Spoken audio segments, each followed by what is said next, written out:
Hello friend, welcome to our YouTube medicine channel Nasim health care. আমি নাসিম আপনাদের সকলকে আমার মেডিসিন চ্যানেলে স্বাগত জানাই। জীবনে চলার পথে আমরা সকলেই মেডিসিনের উপর নির্ভরশীল। আমরা সকলেই ডাক্তারবাবুর কাছে যাই আর নিজের সমস্যার কথা বলি, তখন ডাক্তারবাবু আমাদের ট্রিটমেন্ট করে 5-7 রকমের মেডিসিন প্রেসক্রাইব করে দেন, কিন্তু পরে বাড়িতে এসে বুঝতে পারে না কোন ওষুধটি কোন কাজের জন্য। যদি ওষুধ সম্বন্ধে সঠিক তথ্য পেতে চান তাহলে আমার চ্যানেলটিকে অবশ্যই সাবস্ক্রাইব করে রাখবেন আর বেল আইকন প্রেস করতে ভুলবেন না, কারণ আমার প্রত্যেকটি ভিডিও মেডিসিনের উপর করা হয়। তো ফ্রেন্ড, আজকে আমাদের আলোচনার বিষয় হবে মন্টিনা এল ট্যাবলেট সম্বন্ধে। এই মন্টিনা এল ট্যাবলেটটির কাজ কি, এটি আমরা কি কি কাজে সেবন করব, মূল্য, সাইড ইফেক্ট ইত্যাদি আলোচনা করব এই ভিডিওতে। তো ফ্রেন্ড, ভিডিওটি শুরু থেকে শেষ অবধি দেখবেন, কারণ যে কোনো মেডিসিনের বেনিফিটের সাথে সাথে সাইড ইফেক্ট সম্বন্ধে জানা অত্যন্ত জরুরি। তো ফ্রেন্ড, আমরা এখন জানবো এই ওষুধটির কম্পোজিশন সম্বন্ধে, অর্থাৎ এতে কি রয়েছে।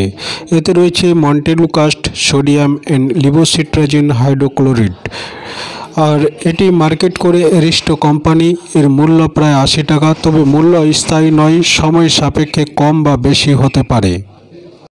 এবার আমরা জানবো এর কাজ বা বেনিফিটের সম্বন্ধে। এটি সাধারণত হাঁপানি, অ্যালার্জি, রাইনাইটিস, শ্বাসকষ্ট, শাঁসা করে নিঃশ্বাস ফেলা এই ধরনের সমস্যা হলে এটি সেবনের কথা বলে থাকেন। আবার কখনো দেখা যায় রোগীর দীর্ঘদিনের কাশি, ওষুধ খাবার পরেও কাশি কম হতে চায় না, তখনও এটি সেবন করার পরামর্শ দিয়ে থাকেন।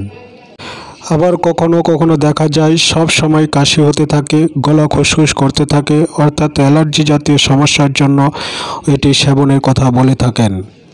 আবার কখনো দেখা যায় অনেকের সাইনাসের প্রবলেম থাকে, তখনও এটি দীর্ঘদিন সেবন করার ফলে সেই সমস্যা থেকে মুক্তি পেতে পারেন। এ তো হলো কাজ। এবার আমরা জানবো ডোজের কথা। মনে রাখতে হবে প্রতিটি রোগী এবং তাদের সমস্যা ভিন্ন, কাজে রোগের ধরন, চিকিৎসার ধরন, রোগীর বয়স এর উপর ডোজের পার্থক্য হতে পারে। তবে সাধারণত রাতে খাবার পরে একটা করে প্রতিদিন সেবনের পরামর্শ দিয়ে থাকেন। তবে আপনাদের সকলের উদ্দেশ্যে বলে থাকি, যে কোনো মেডিসিন সেবনের পূর্বে অবশ্যই ডাক্তারের পরামর্শ নেবেন।